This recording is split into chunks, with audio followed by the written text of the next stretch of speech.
just a couple more here. You mentioned a friend of yours, Senator Cruz, on the show. I had Senator Thune on the show recently, still making, to my ears, a robust, interesting case for the two-bill idea. When you push back on them in private, you say, look, here's my math and here's why one big, beautiful bill makes sense on the House side. Are they receptive to it, or do you feel like are they still saying, actually, no, you're wrong? No, this is a very friendly debate. These are all very close friends, and there's no daylight between the House and Senate Republicans, and that's very important. I mean, there's no animosity here at all. We're all trying to accomplish the same exact mission.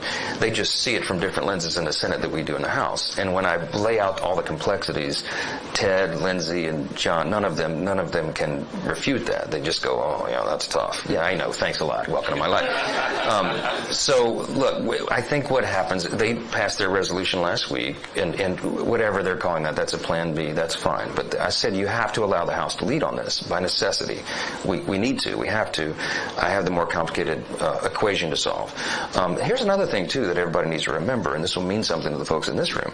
We have new revenue inputs that really ought to be factored into this. I mean, the tariffs policy that the president's pursuing is going to be scored by the Congressional Budget Office as a number, some significant number. The 10% tariffs on China could be a large number, just that alone. And then what DOGE is doing, cutting down the size and scope of government pretty dramatically, results in a massive cost saving, cutting out the fraud, waste, and abuse. I mean, they've found almost $60 billion, they estimated, already, and they've only been doing it for a few weeks. So Elon is in the middle. He's gotten into the belly of the beast, and I met with him a couple weeks ago at his office, Monday before last, and he was explaining to me what he's doing, and he and I got increasingly excited as we were going through this, and I said, man, look, I know you're excited because you think of this as a scientist and a data analyst. I think of it as a constitutional law attorney and a historian. Elon, what we're going to do here is restore the original intent of the framers of the Constitution, because they envisioned a small, efficient federal government. Remember, most of the power is pushed down to the states, right? Because that's important for maintaining the checks and balances and all the rest of the things we need. But they wanted a federal government that was small and efficient and effective and accountable. And the accountability piece will be ensured by the duly elected representatives of the people in the Congress who could have oversight.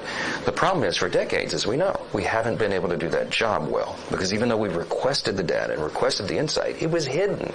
How many of you know that bureaucracy was not forthcoming, right? They're not transparent. That's the whole point. That's the problem. That's the deep state we talk about.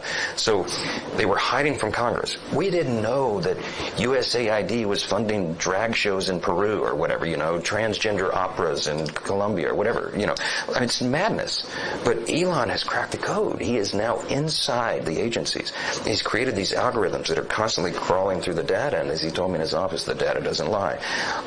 We're going to be able to get the information. We're going to be able to transform the way the federal government works at the end of this, and that is a very exciting prospect. It is truly a revolutionary moment for the nation. Being